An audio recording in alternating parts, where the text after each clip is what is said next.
59 minutes. Oh yes, now it is 5. So good afternoon, everybody, or really good morning, depending on where you are. It is my great pleasure to introduce Marina Kuznetsova-Fetisova, whom I have personally known for many, many years, and who I really know as Russia's leading expert on the first stage of Chinese history, if you believe that history starts from the written record, which is one way of looking at it. And it is my greatest pleasure to chair today's session and to help you, hopefully, with your questions and answers. So I will disappear for the time of Marina's presentation, and I hope I will help all of you during the question and answer session after the main part is over. So Marina, the floor is yours. Thank you very much, Professor Grebnev. It is really nice to see you again. And thank you for being our moderator on such a short notice. Really, COVID hit everything so much that we are now have to participate in such an important event just from home, because like in Moscow it is rather uneasy situation.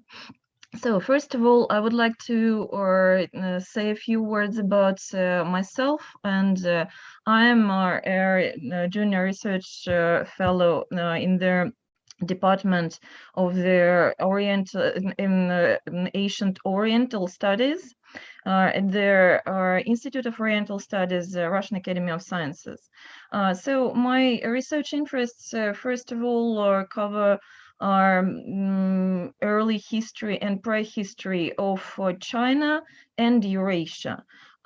In this series of lectures, which is organized by Zhao Tsung-I Academy of Sinology, of the Hong Kong Baptist University and Institute of Oriental Studies together.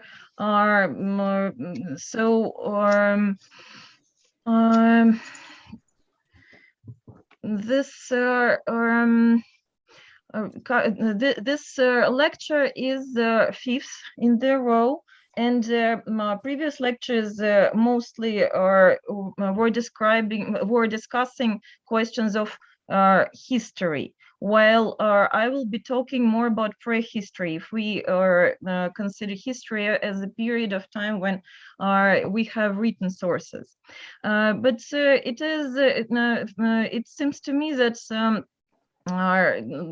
in many parts of the world, there are huge disproportions in development of written culture.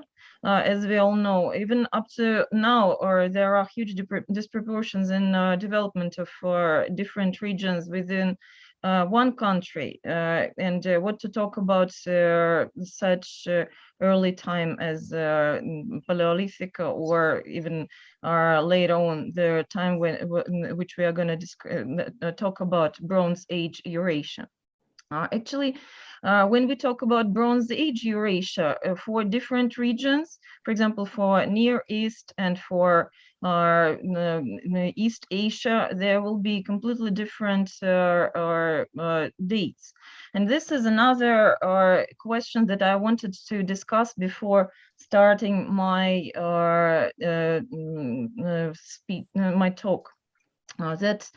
When we talk about archaeological cultures, we are in some other on some other occasion we may see inconsistency, or like, for example, the date of cultures may overlap, or there is a gap between the cultures. Plus, as it is not maybe it seems to be that there is some noise coming. So please when we talk about archaeology, it is not exactly as precise as when we talk about history. Even with history, there are a lot of questions, and some of major events can be debated by historians. When it comes to prehistory or early history, where there is a which depends on the field work. Of course, it relies on what can survive for sometimes thousands of years. Thus, their data is like very limited. So to interpret this data, also there, like we need to use a lot of different methods, and very often these methods are shared with other spheres of or other sciences like genetic studies or biology, like when we talk about early husbandry or agriculture. There are always a number of different opinions about how to interpret some or other archaeological data. Particularly, it is uneasy when data is comparatively scarce, like in the when we will be discussing the Siberian cultures. In a number of cases, they're dating originally, like in the in the 20th century, the dating of some other culture was based on just a handful of radiocarbon dates. So, there can be different opinions about the starting point and the ending point. So, what is archaeological culture? How do you understand it? It is when at some territory we find a number of artifacts which can be considered as a set of which may represent a period of time when this territory was inhabited by some group of people which most likely shared the same lifestyle and likely language and probably beliefs.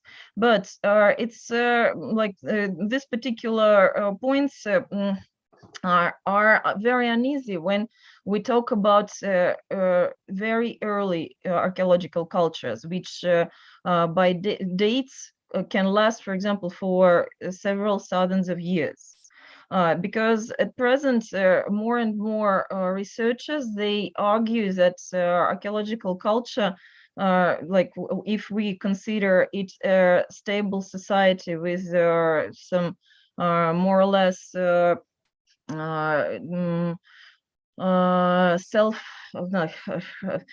united group of people with common beliefs and common language, it's very unlikely that in such an early stage there could be such a long-lasting unity. But in any case, this will be discussed later. So when we talk about East Asia and particularly China, often we regard this region as rather isolated in its development and its progress. Even though, like in this report, I would like to put some questions about how much of interaction it was in like prehistory and early history of Chinese, this East Asia region.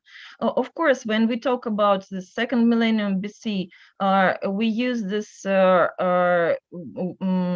name China more according to our present perception of the territory of the People's Republic of China, rather than like Hanzu or anything else. Because of course, at this period of time, and particularly in the previous period, which I will also be referring to, there like we do not know how could they address themselves, or how like it will be more proper to name this.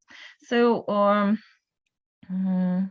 on this picture, you can see the Eurasian steppe belt.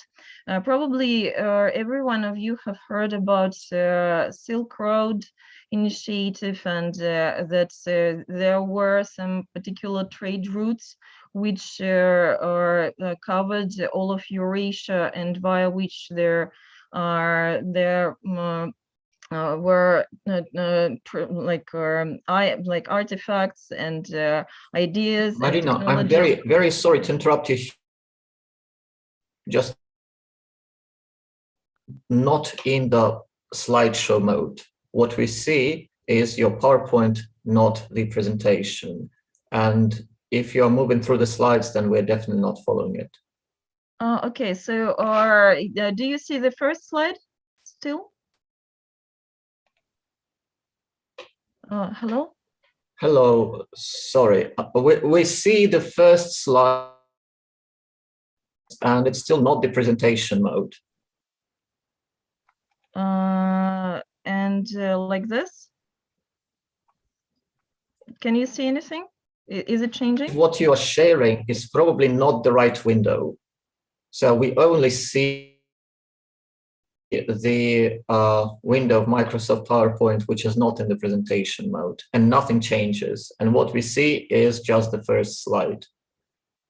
Wait a moment. And like this? Did anything change? This is much better. Yes, yes. Now it works. Okay. So this map are in light green color. There is represented so-called steppe belt of Eurasia, which is known for being like recently many scholars both in like Europe, America, like all over the world, they study this this region as it was for many decades, if not to say hundreds of years, disregarded, being considered not as important as great civilizations.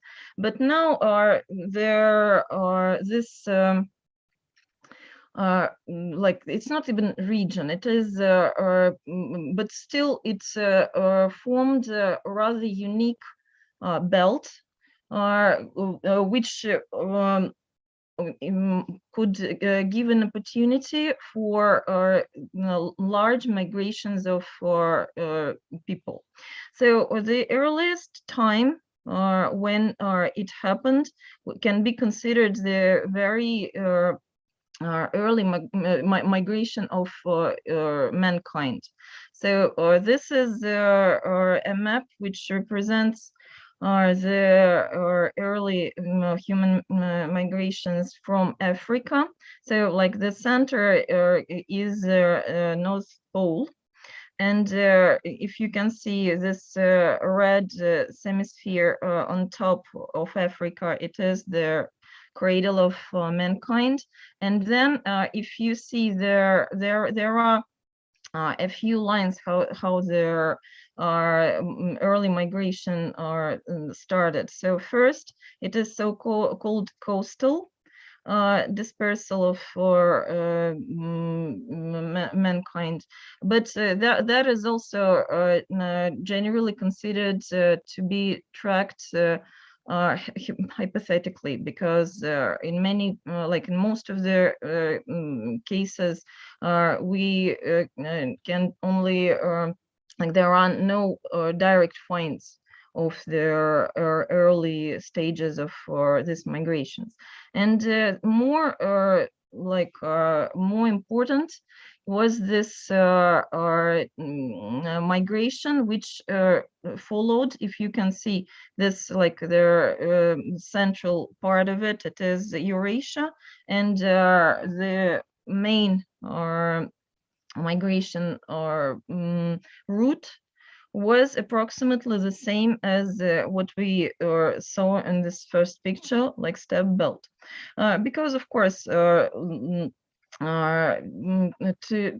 the south of it, there are deserts, and to the north of it, there are either like forests, which are very hard to travel at, or at some time it was particularly in the glacial maximum, it was particularly uneasy to go through.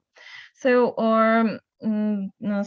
later in time, we I want to first of all to introduce you, or maybe less known or information about Siberian cultures, rather than our Chinese archaeological cultures of their same time, because as I know, or in the course of history, or in China generally, there is a very precise introduction of Neolithical cultures of China. So what's the first migration waves, they were considered to be hunters-gatherers, and they were more or less distributed all over the Eurasia. But then, as I said, there were quite big disproportions in development of the humankind, and in some particular parts of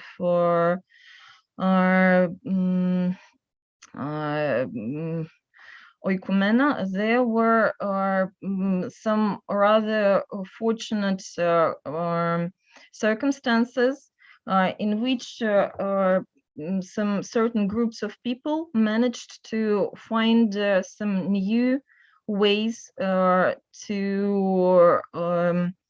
live, and to find more effective ways how to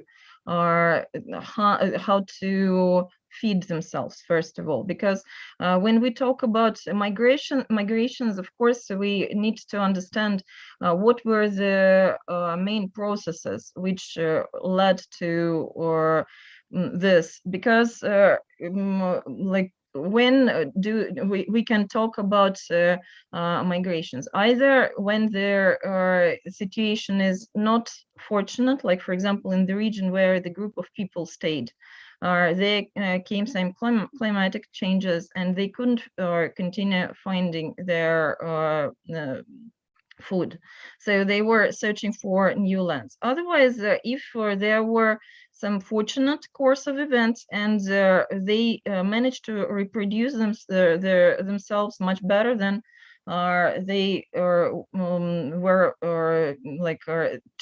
so their region was not enough to feed all the members of the group. In this case, there could like the new or group of the community could move to some other place. But of course, if they were moving to a place which already had some another group of people, there could be probably the same as there in like animal world. There could be fights. So in which in which situation the newcomers could win. Either they were more numerous, and this was the thing. Might be that they were like more healthy. So this bring a question that probably they were better fed than the group that lived in their territory that they came to. Or in the late history, they had better warfare, or they had items with which they could attack better than the previous groups of people could defend themselves. Sometimes also there could be a situation when the groups of people coexisted because they basically had different diets, and one group didn't touch the how to say, the food of the other.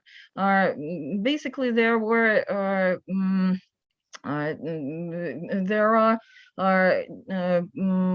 there is quite a lot of data showing that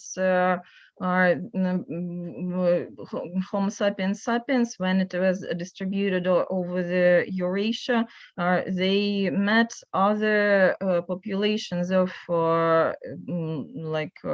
men of previous stages, like Homo sapiens neanderthals or other, and they were even interbred in some cases, which it is also now very very wide area of studies where they discuss possible communication between different groups of Homo sapiens. So here is represented much later period of time. We already discuss Neolithical time. Again, Neolithic time happened to start in different regions of Eurasia and overall world in different time. For example, in Near East, the earliest Neolithic was, of course, much earlier than this. And in Siberia, we will be discussing that the first culture which was could be considered Neolithic appeared only 3,000 years before BC. Now I would like to tell a few words about this culture. Actually, on this map, you can see the Central Eurasia with the Black Sea, Caspian Sea, and rest. But the region that we are going to discuss is situated in the right upper corner. If you can see that the Kazakhstan and further on, there is one more big region. It is not stated what it is, but it is so-called Affanacivo culture.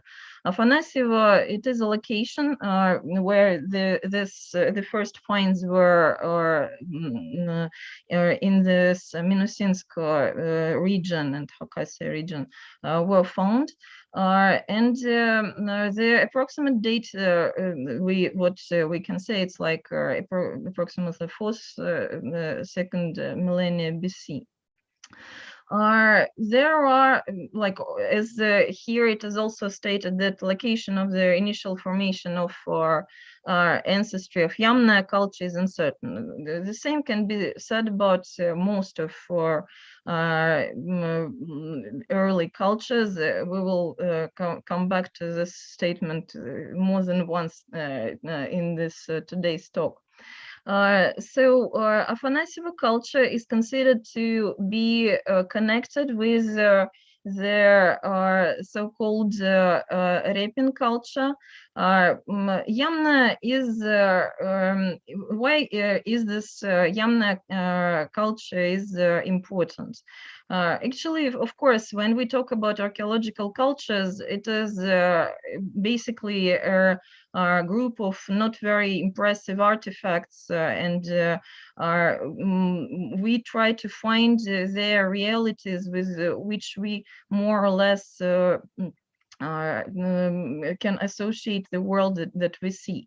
So Yamna culture, in many researchers, they try to connect it with the dispersal of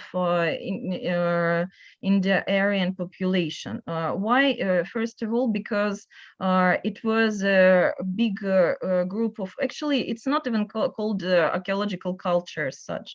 It is a group of archaeological cultures, because as I mentioned before, at present, many researchers, they try not to give the name of culture for archaeological culture for huge regions for a very long period of time, because they without many questions consider that it cannot be a unity for such a long time and over such a long period of time. But it is it can be considered cultural, like archaeological group of cultures, because they shared, for example, in this case, they shared animal husbandry.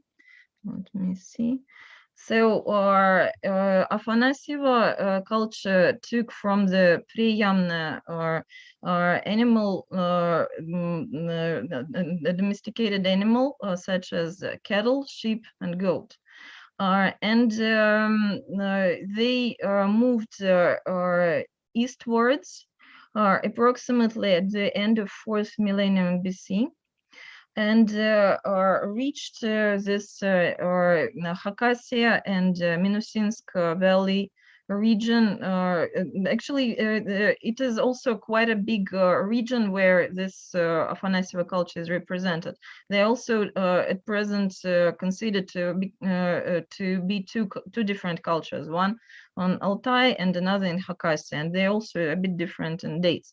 But these are more or less details, because still the most of their prominent researchers consider them to share a lot of, like, at least their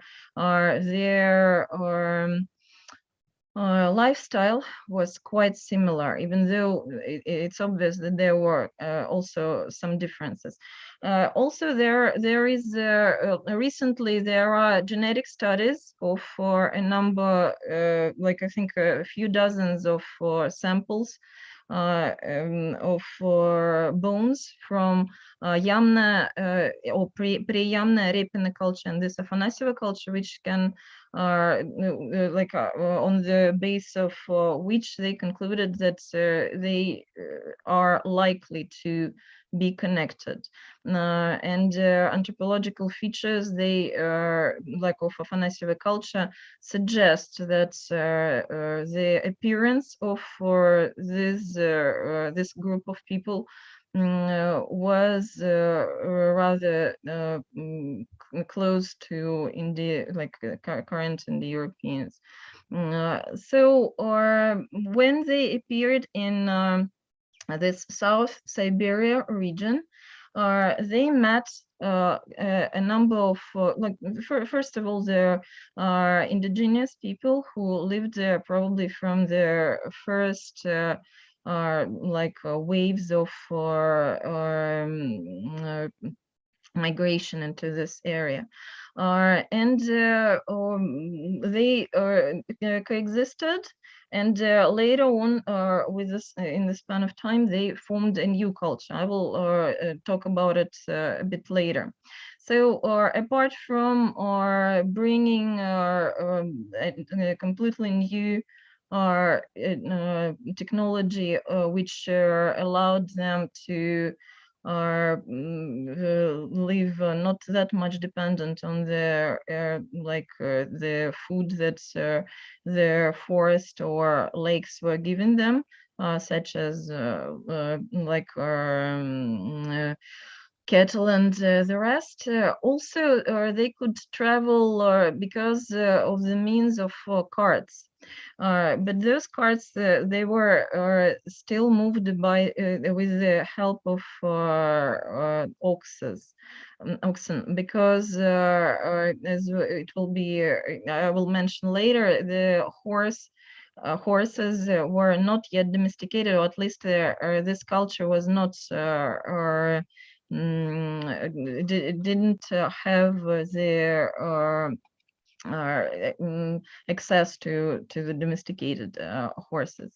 Another very important feature that I would like to mention also later is that they are another feature that they took from pre-Yamna culture. Yama actually in Russian is a pit, and it was referred to the burials which were constructed with the help of stone walls. Like the stones of this pits were in a number of cases were constructed with the help of stones. Thus, they knew their stone stone. They were familiar with the technology of stone cutting. And now I would like to talk about next culture in this region. Again, this is the second millennium BC. It's not exactly like the most recent data shows that it was the end of third millennia, second millennia. And genetic studies suggest that this Okunyov culture in Khakassia and Minusинsk region, it was a mixture between this Affanacivo, so-called like European population, which moved along with this cattle and the rest of the technology in this region. So basically, they shared still, or they had a lot of in their diet, there was both their animal husbandry resources and natural resources from the forests and the rivers and lake. The analysis, like the tests, proved that their diet included a lot of fish. So, but what was particularly interesting is their stone work, like the work with the stone, partly stone carving. Actually, I can maybe say a few things that it was rather a big impression when I saw this Okunyov culture in the museums of Minusинsk and Khakassia. And now I would like to share with you why. Actually, even though they knew a bit of metallurgy as such, a few like as a previous Affanacivo culture, it was calcolitic culture, so they already knew how to hammer copper, but mostly it was used to produce ornaments or needles. Sometimes also fishing hooks.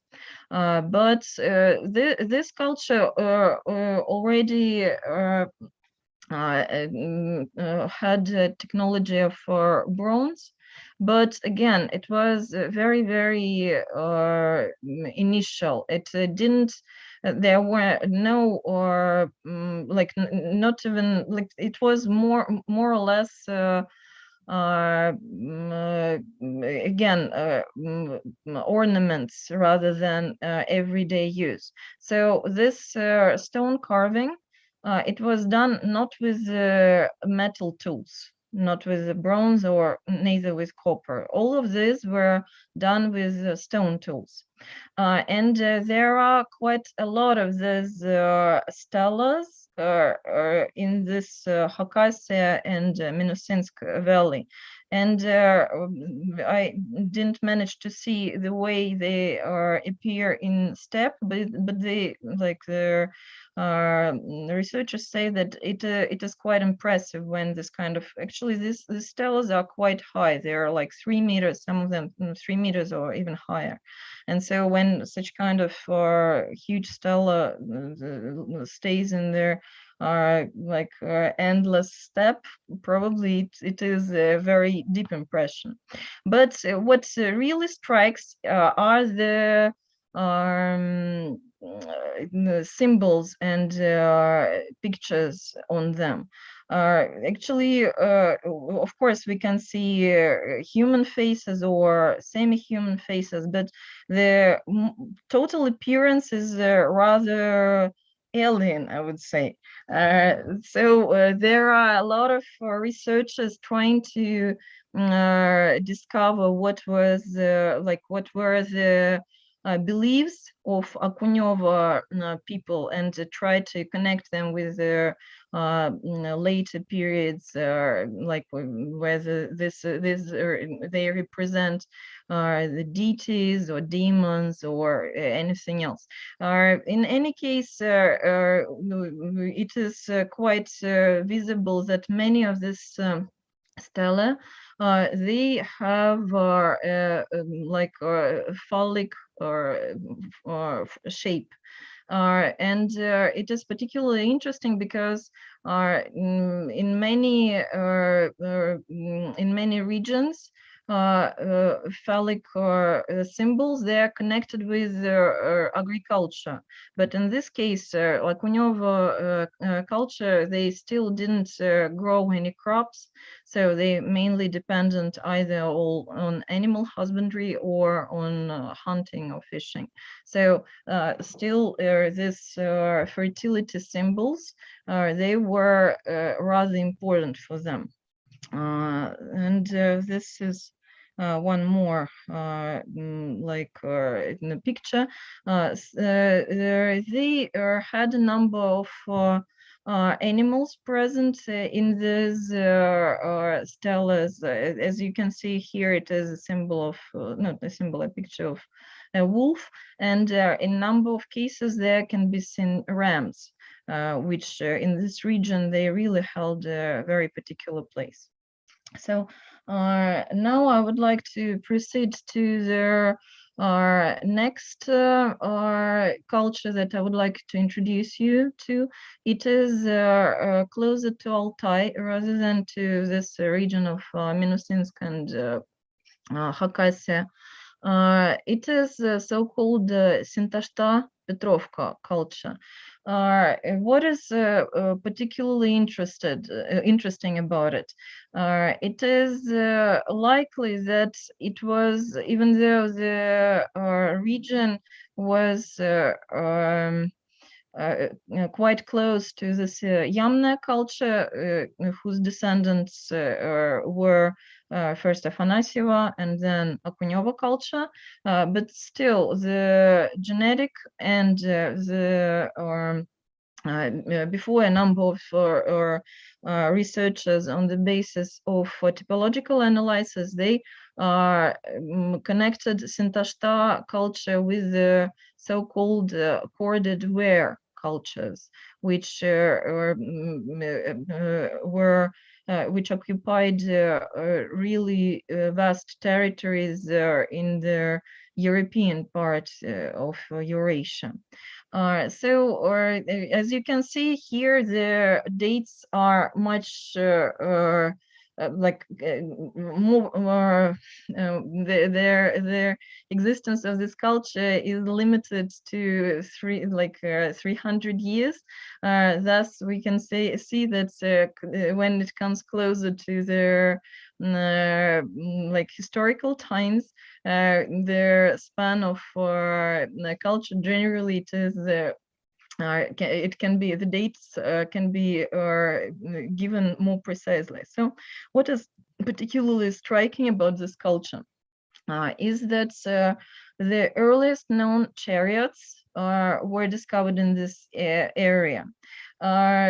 Because I mentioned that Affanacivo culture they had oxen-driven carts, which were, of course, important mean of transport.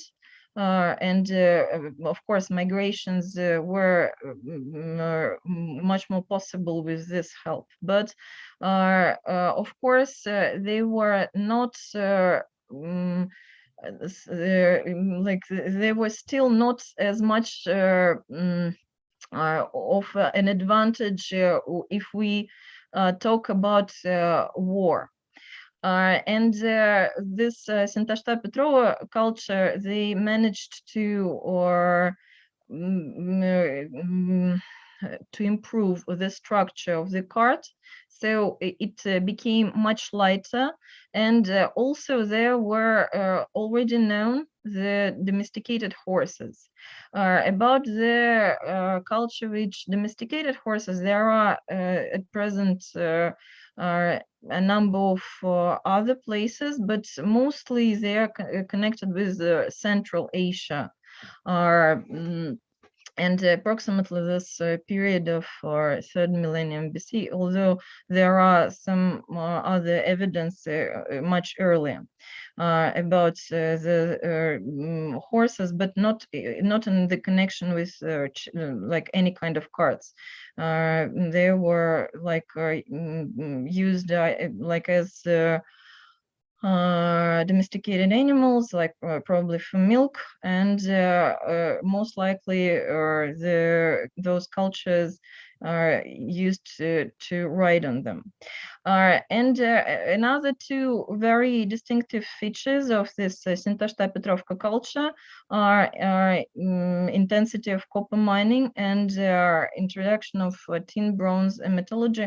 And actually, not actually an introduction, but I was present at a number of conferences where they were discussing that literally there were small settlements in the steppe region, and they were like in many places they like they are because there are copper ores, they're quite widespread in that region. So settlements, next to the settlements, there are wells that were used to explore copper ores, and many settlements, they had their like own bronze production.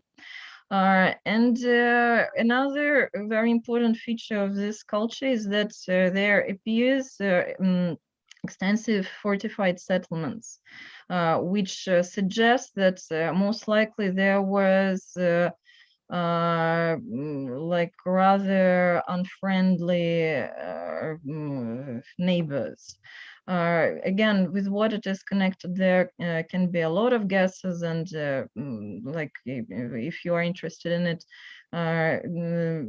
you might find information about it. And like this Cintasta-Petrovka culture is also by like a number of scholars, and not only scholars, it is they try to track beliefs that can connect them with early Indo-Aryans migrations. And some research states that there can be given parallels between the earliest Indian written sources, Rigvedas, and the images which appear in the art of this Cintasta-Petrovka culture. Then I would like to say a few words about so-called Sima Turbina.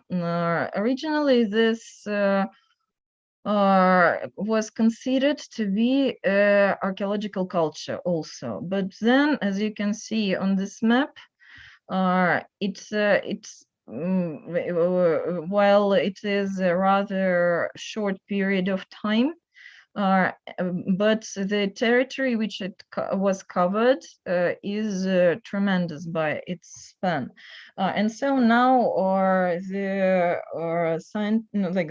researchers prefer to name it turbine phenomenon, because in many parts of this area there appear very similar kind of cemeteries, burial grounds, with or sometimes horrid pits, where there were found a big number of very similar objects, bronze objects. So what are the typical characteristics of this phenomenon? First of all, it was the first introduction of new metalworking technology, as such socketed items. Because before, when this was copper metallurgy, I told you that there was hammering technology or very early casting technology. It was the items that were produced were basically flat, and this not culture, how you can say, this technology, socketed items, it's brought completely different it brought completely different dimension to the tools. For example, here you can see a number of spearheads and axes. And of course, if you can imagine a flat blade, it is much harder to fix it in such a way that, so with the heat, it will not fall from the handle. While when there is a socket, even though this kind of socketed axes they need some particular type of handle in order to be operated smoothly. Like it, if you could see, sometimes in Egyptian burials, they find this kind of axes, which are first there comes a branch, and then there comes almost perpendicular branch on which this socketed X was to be fixed. So in any case, this was rather new or technology, and because of it, the warfare became because as you can see, most of these items, they can be considered as much for the mostly for the warfare rather than for hunting or particularly gathering or husbandry. So another feature very typical for this phenomenon is that there are a lot of images of horses, and so there it is considered that this rapid migration, it was connected with the use of horses. Another particularly interesting feature which can be particularly recognized in China is that they used jade ornaments, but of course not up to the extent as it was even in Chinese Neolithic time. They were rather small objects, and now we come to the territory of East Asia, and I would like to say a few words about a culture which, as many consider, was had some rather exchanges, at least of ideas, with the previously stated cultures. It is Shimao. First, it was considered a site, but at present it is recognized to have covered a bigger area, and because the span of it was for 500 years, of course, it can be considered a rather group of people which lived in this territory for quite a long time. So it is the earliest known and the largest for this period of time walled city in at the territory of People Republics of China. And what is particularly striking is that the technology which was used there is not the same as it in the Central Plains. Because they used stone walls. I managed to visit the site in 2019, and I must admit that it is really very impressive, because it is a really huge site. And if we talk about the technology of construction, it is clearly that it was highly organized society, because there are stone cutting. In many cases, it was supposed to be organized, because sometimes like this angles and the preciseness of the stones, it reminded of Roman time. And of course, Roman Empire was like very, it had a lot of labor sources. Returning to the the description of it, there are a number of questions, because in different archaeological reports, the information is not like matching, let's put it this way. One of the most recent articles about the diet of the population of this culture, it seems to be based on millet of different types, but in a number of previous articles, it was stated that there were found traces of wheat and barley, which could connect it with the cultures that I mentioned before. And what is very clear is that there came the probably first or at least one of the first appearance onto the territory of East Asia. There are cattle, sheep, and goats. There are questions whether it is Neolithical settlement or it has bronze metallurgy, because again, in some reports, archaeological reports about this site or settlement or culture, it is stated that there were discovered bronze molds for bronze casting.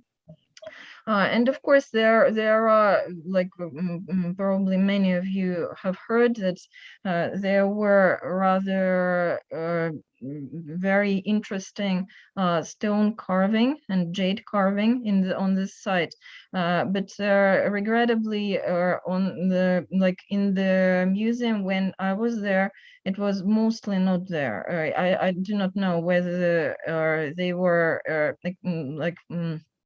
whether they are in some other museums, but on the site itself there was nothing of that sort. So when now I would like to return shortly into this southern Siberia culture, and Here it is represented the sequence of archaeological culture in Minusinsk basin and basically in Khakassia too. And as you can see, there are like in some a number of dates suggest that some cultures could be overlapping, and some had some gaps between them.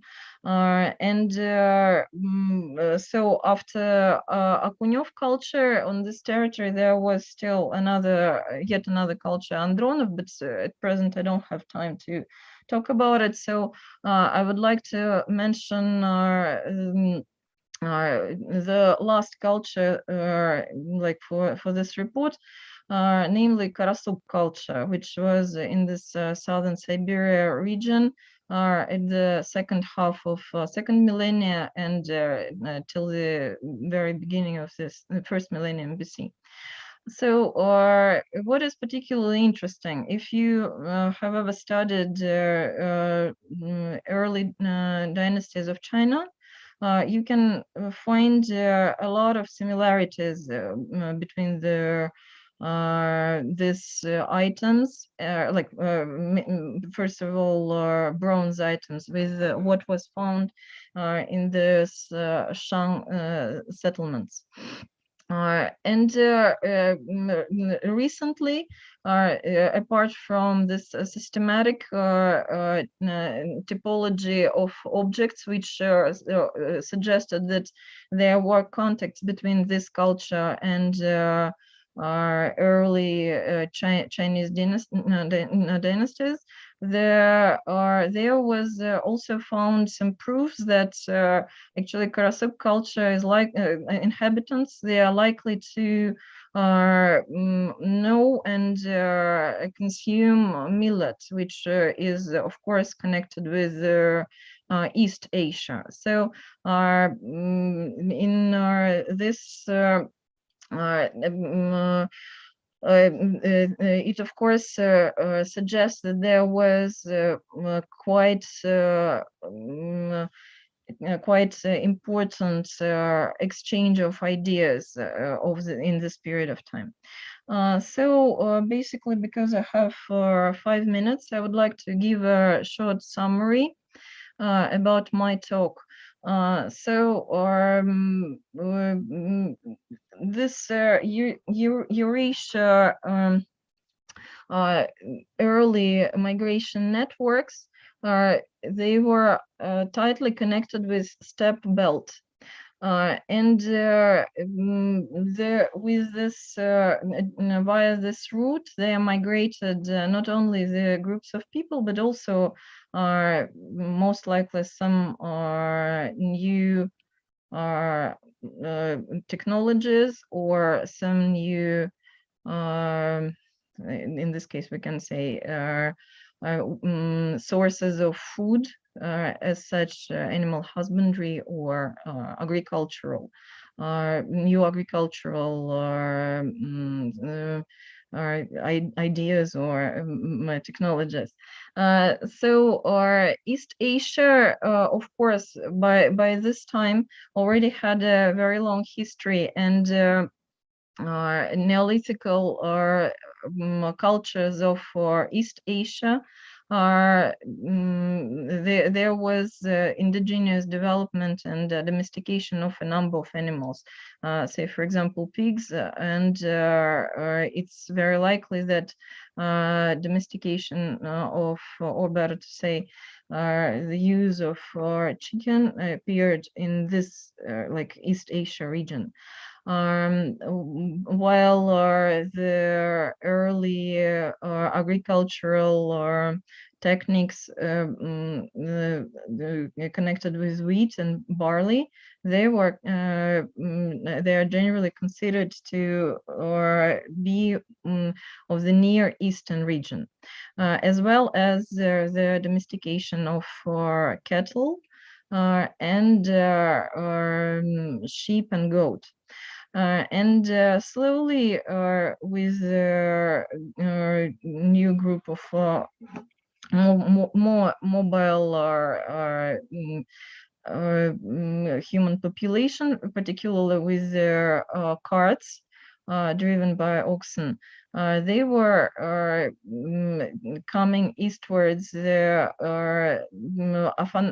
later on considered as the Affanacivo Culture,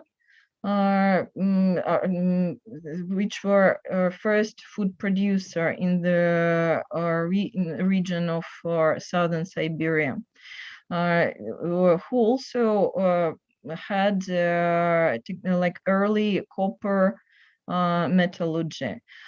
The next culture of this region of southern Siberia was Okunyov, which is particularly striking about their stone stelas. Then another culture which had later on direct connection with many of the world history events was Seyma-Turbine phenomenon, which gave their new boost of technology of warfare because of the socketed items such as axes, spearheads, and others. Cintasta Petrovka, which was also in southern Altai region, they are connected with the introduction of a new type of wheeled carts, namely chariots, which were much more mobile and could be used on the battlefield. Some researchers connect this Seyma-Turbine rapid migration with horses and probably also with chariots, even though it is not there is no direct confirmation about it. And both this Cintasta Petrovka and Seyma-Turbine, they're considered to be highly military organized groups, because in Cintasta Petrovka case they had fortified settlements, and Seyma-Turbine, it didn't last long and they didn't quite leave a lot of traces, so it was like a rather fast invasion wave which disappeared in the with the local population. And when we talk about territory of China, I wanted to introduce you with this Shimao settlement or Shimao culture, which is basically the earliest walled site with the use of stone walls, even though there were also earthen construction set the foundations.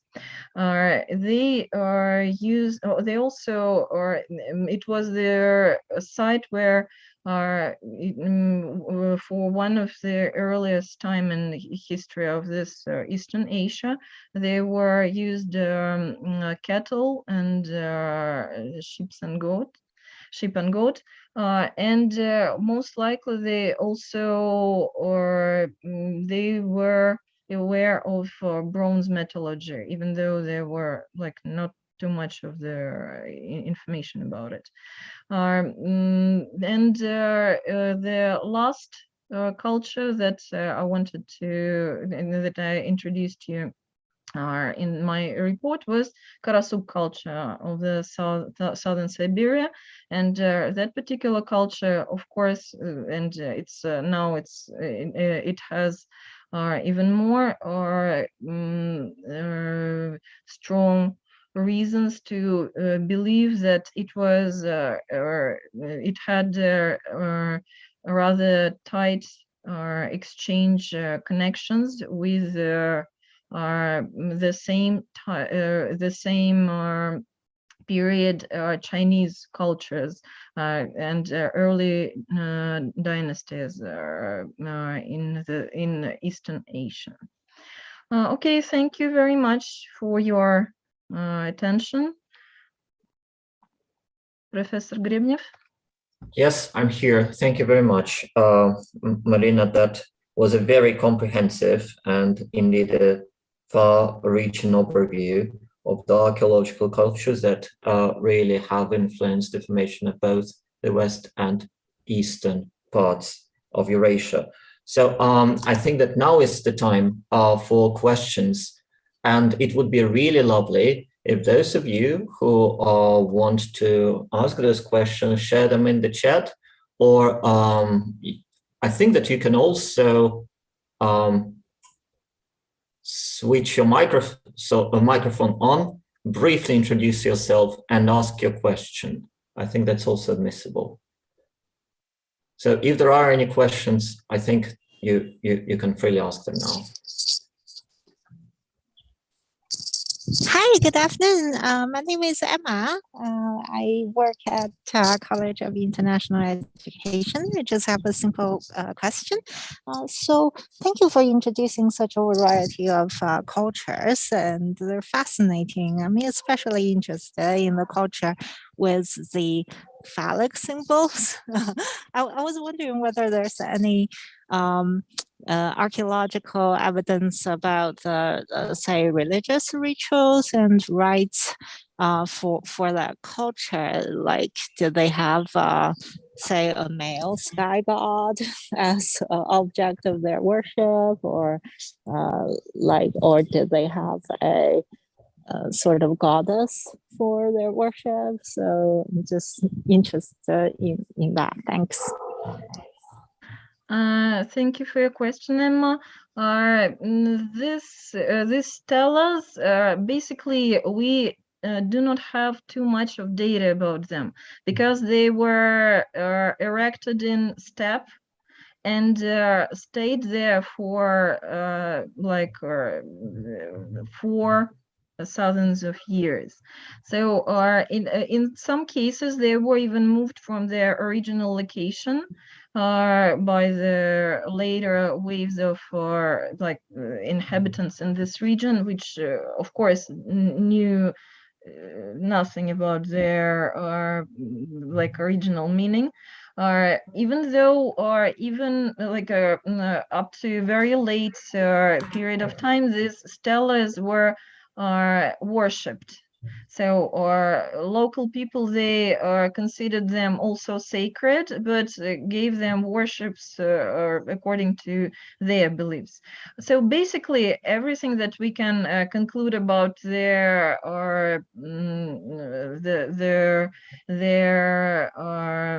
how to say, the ideas of their inhabitants who erected them can be concluded either about with their any data which can be found around them, which is not much as such. Even I can tell you even more. In Minusinsk Valley, there are so many finds of bronze ware. They were found not with the archaeological excavations, but they were found occasionally. And so with the stela, there are just not that many of their excavations about their supposed location. And in many cases, they were just found in steppe and brought into the museums. So we don't even know where they were. As such, most of people who are interested in this,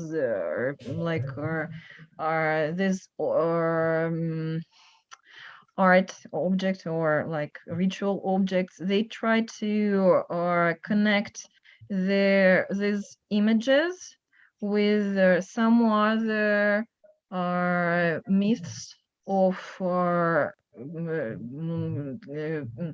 groups of people who inhabited this area, or even further on.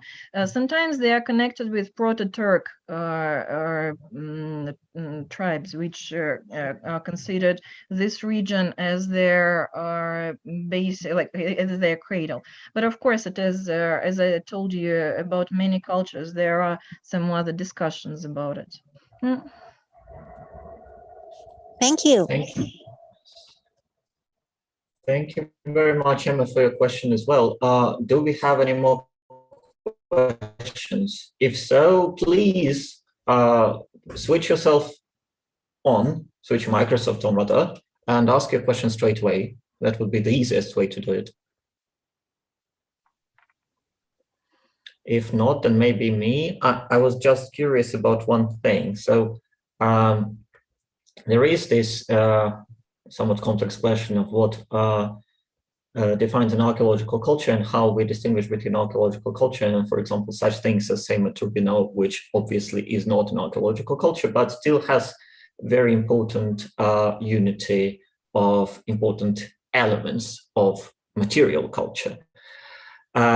So it seems that in the steppe belt, those shared elements of material culture spread really, really far. And it's an obvious observation. We know that people in the steppe are nomads and they cover really large distances. That's also an obvious and very well-known bit of knowledge. What I was wondering about, though, is that when did this very impressive scale of spreading of material cultural traits in the Eurasian steppe become possible? And which technology enabled it, if it is technology indeed? Or do we believe that it is simply because of the natural environment? So it is the steppe, there are no natural boundaries, and therefore the human cultures also spread without any barriers and therefore expand very broadly. Thank you for your question. Actually, when we talk about steppe belt and overall Central Asian cultures, there are more questions, not how did they spread, but because there are not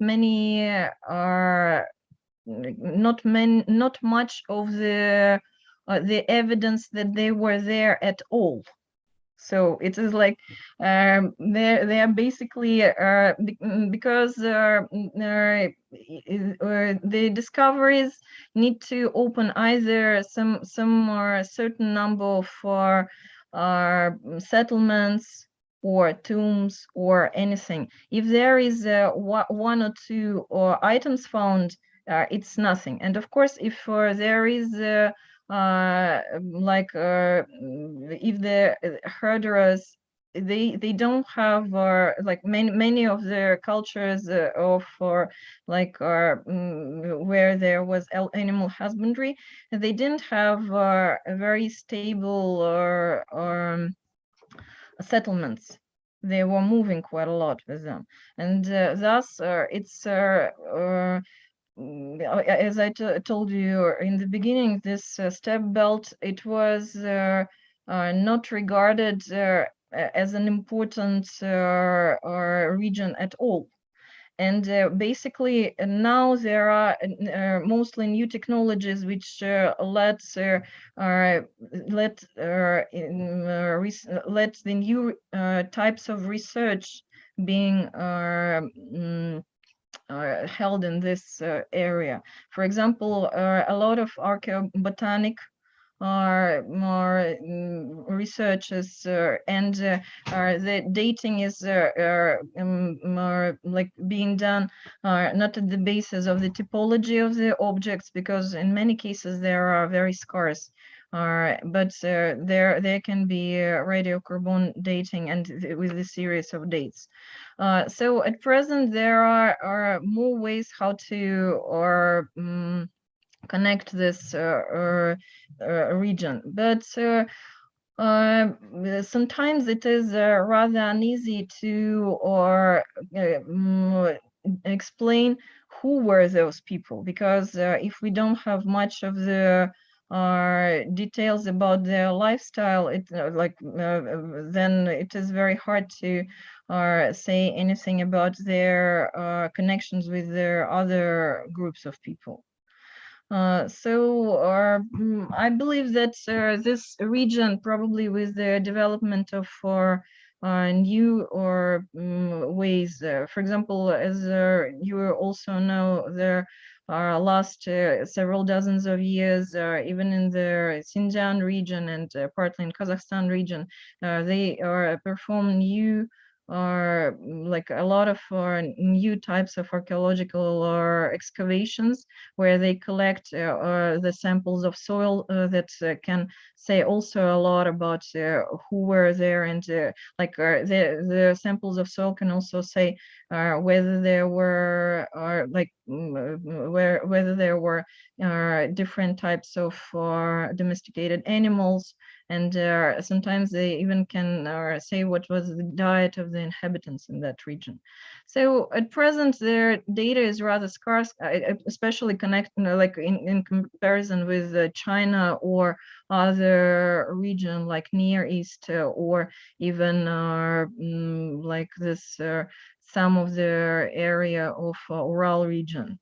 But we may hope that sooner or later there will be more data to analyze. Thank you very much for this. Any more questions before I ask my another one? But I would rather not ask, I would rather have somebody in the audience ask theirs. That would be more interesting. Well, I guess Yes, please speak. No, I just wanted to say that probably this Siberian cultures, it was rather new or information for the audience, so like they do not know how to connect it with their knowledge of the Chinese history that they have, because of course like East Asia, it is a very self-centered region, and so. But I think I had an impression that somebody in the audience was about to say something. Maybe I was wrong. But if it was so, please switch yourself on and ask your question. This is Emma. I will already ask a question. Not sure I still have the privilege to ask another yes, you one. do. So yeah. Thank you. Yeah, so I was wondering, like, why did you decide that culture, this one, Cintasta, I cannot pronounce it, but this culture that invented the chariots, right? You said they were very militant, and they've got, they're the first group of people who invented the chariots, and they have weapons. And why do they only last such a short time? I mean, I imagine, 2,000 something years ago, if they've got chariot, they've got weapons, basically they can conquer anybody around them, right? Especially the agricultural communities, so say, perhaps lived in central China. So what would make us determine that this culture had disappeared in 1750 BC? And like, say, once they conquer a culture, I imagine they would also leave their own imprint, right? So it's sort of like when the maybe Indo-Europeans conquered India, they started the Vedas and basically changed the religious system of India from maybe matrifocal to a patriarchal system. So I was wondering whether this culture also left some imprints on the areas that they have conquered. The thing is that when we talk about archaeological culture, we first of all, like, what is the basis on which they are consider some certain sites as they belong to one certain culture. First of all, of course, it's pottery. So this Cintasta Petrovka culture, they shared same pottery, same types of dwellings, like and so that it was distinguished from the rest of the cultures on the basis of it. The dates were given because in this like sites where this kind of culture was present, they were collected some samples, which then were dated with the help of radiocarbon. So it is like basically we are trying to use our logic which we have in the historical time. If a society has rather developed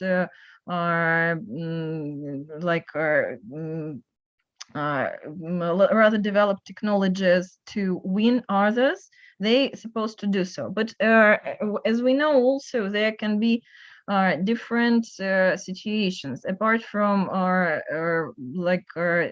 technologies, there can be, for example, not very welcoming natural environment to feed. So they have the technology but they don't have people. So neighbors can somehow see the technology and somehow take it, or like find it like find some ways how to make use of it. But their expansion doesn't happen. And yes, these are, but all these are hypothetical questions. It seems to be that this Cintasta Petrovka culture, nevertheless, it might be connected, and basically logically it seems to be connected with this Seima Turbina phenomenon. But because there are not many of the human find of skeletal remains of this phenomenon carriers. So we cannot we cannot even identify whether they were of the same genetic type or not. So it as archaeology, of course, it raises more questions than it gives answers. But it seems to be that it enriches our view of the prehistory and history. Thank you. There are two short questions in the chat. So there is one asked by BC, and that is, was the climate in Siberia back then as harsh as it is now or not?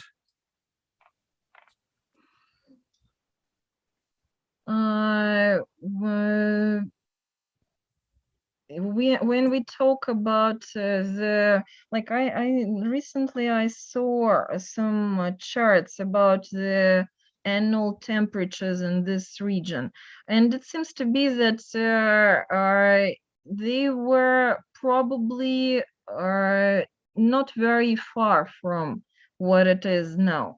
From my own experience, I can say that I visited Minusinsk region in the beginning of October or mid-October, and it was already snowing there. So yes, it is a rather harsh climate, and probably like if it was a bit milder, it was not significantly milder by then.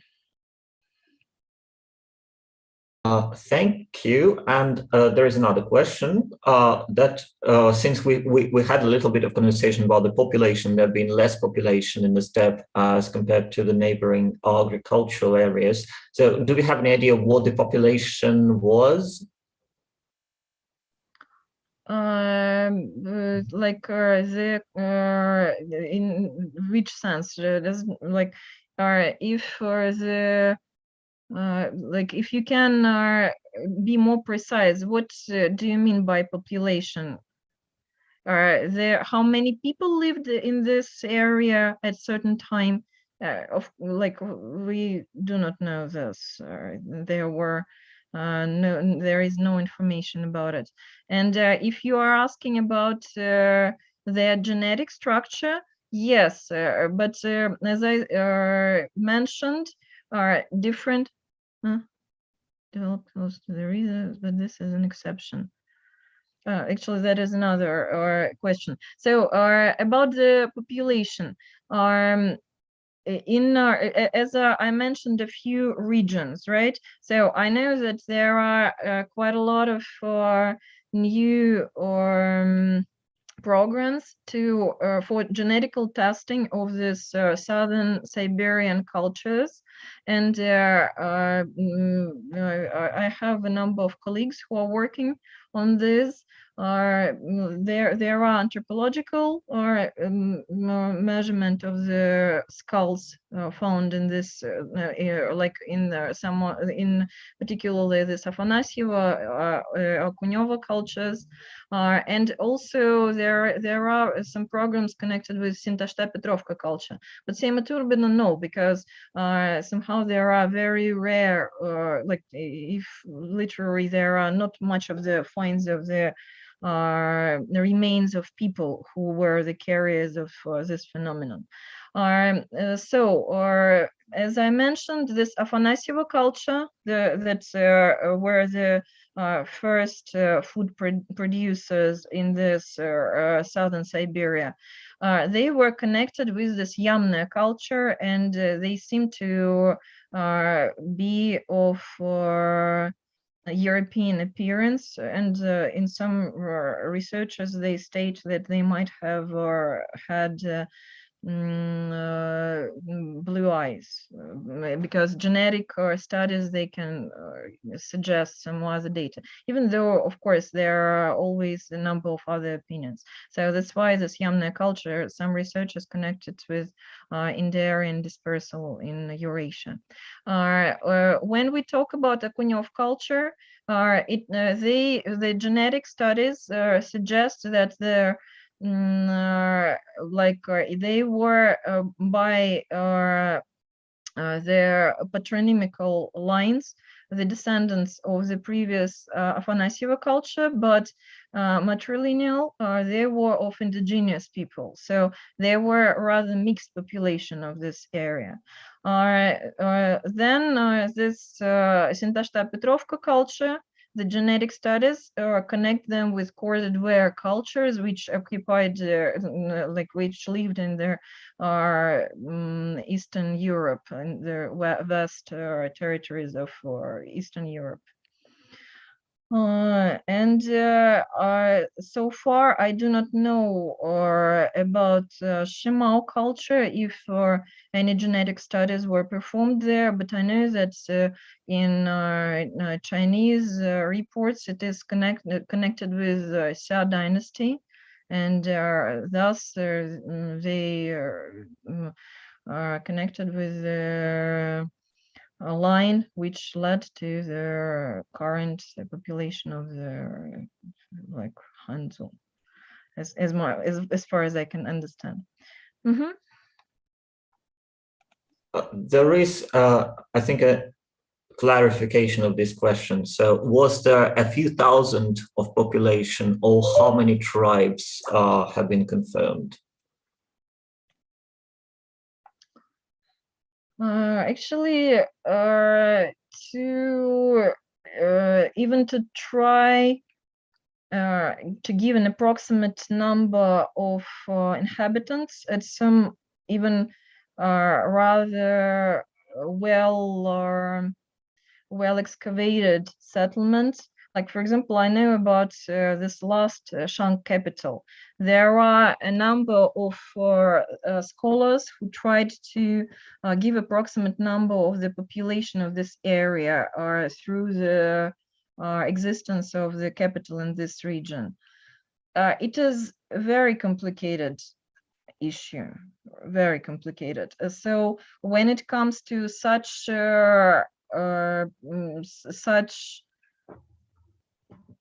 cultures where there is not so much of data, I do not know about even attempts to do this.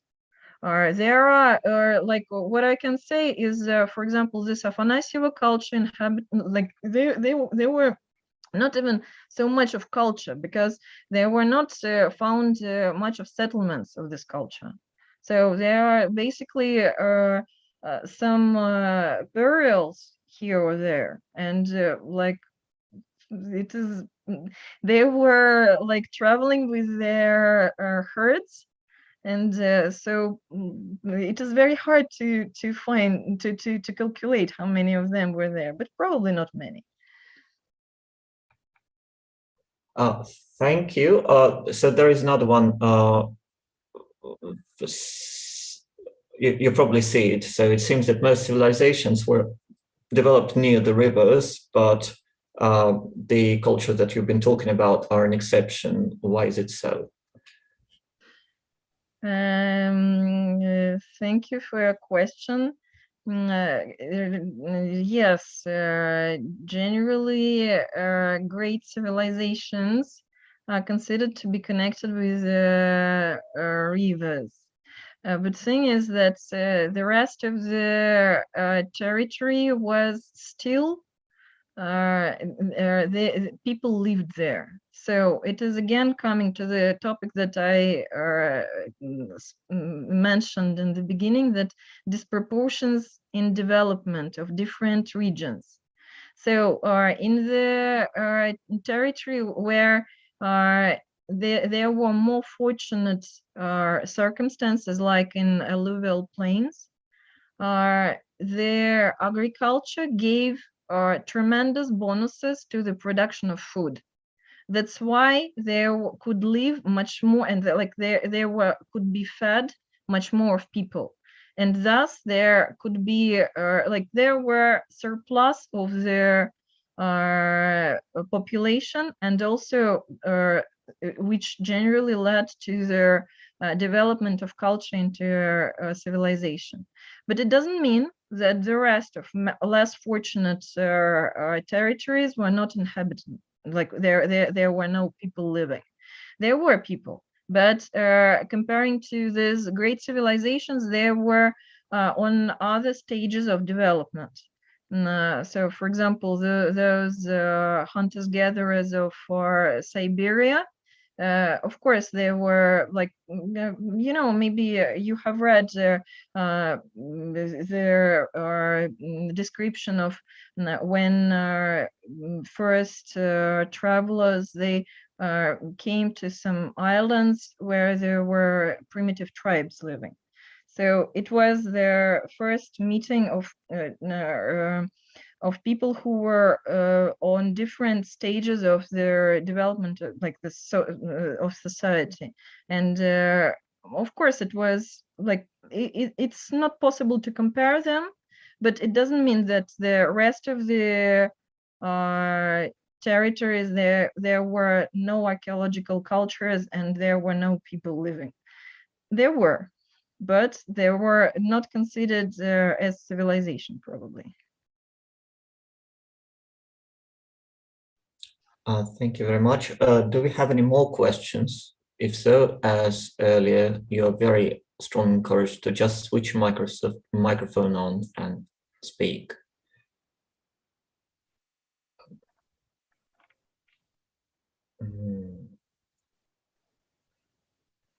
I think in any case, it's about the time for our lecture to be over. Could I ask one last one then? That's my pleasure. Since you mentioned a couple of times there are a lot of uncertainties regarding what kind of people live there, and that new methods of archaeological research are only starting to be employed now. So I was just curious about what you would expect we shall know, say, within the next 10 or 20 years to come, if you have any speculations of this sort. That's an interesting question. I'm not very, I'm more talking about past rather than the future. There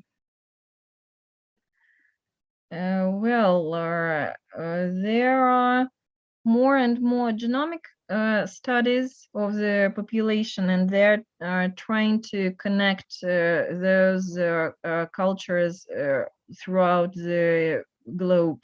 with that. So of course there will be more of attempts in that direction. I guess it's easier for me to say what is not likely to be decided completely, as there are always a lot of attempts to connect these archaeological cultures with certain linguistic families. I'm afraid that it is rather the ground is still very shaky. And like, for example, as an example, I guess we can take that the genetic studies of the Hungarians, they show that like their haplogroups and is very close to the neighboring population of the Slavic countries like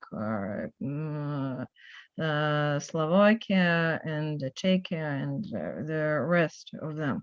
So even though their population is very close genetically, but they speak different language, and I must admit that they are rather proud of their history, even though sometimes they are more imagine about the history rather than try to be proud of what it really is. Like for example, there is still a lot of people who believe that Attila the Hun was of Hungarian origin. So it is very complicated to connect the genetic studies, linguistic studies, and the rest. Still, or another, I think, interesting example is the dispersal of Turkic languages. So it is from Yakutia in the far north on Eurasia and Turkey. And if I also read about a very interesting genetic study which shows that in the Asia Minor there are direct genetic lines from the Hellenistic time. So basically, genetically, the population is the same, but they speak Turkish, and they consider themselves Turks. So how shall we address it? And culturally, for example, there are a lot of food that is shared both by Greeks and Turks. So, I mean, all these questions, they're rather uneasy. Probably there will be more systematic approaches in this. But so far, I think it is, there are attempts to do so, but like we need to be very careful with them. Well, thank you very much indeed.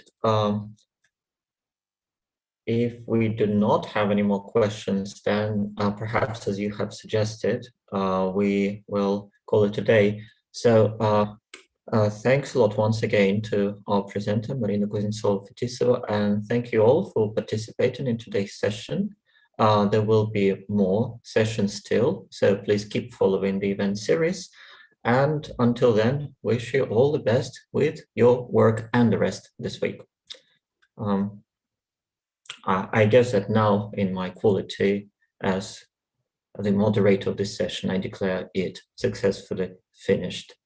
So thank you all and goodbye. Thank you so much. Goodbye.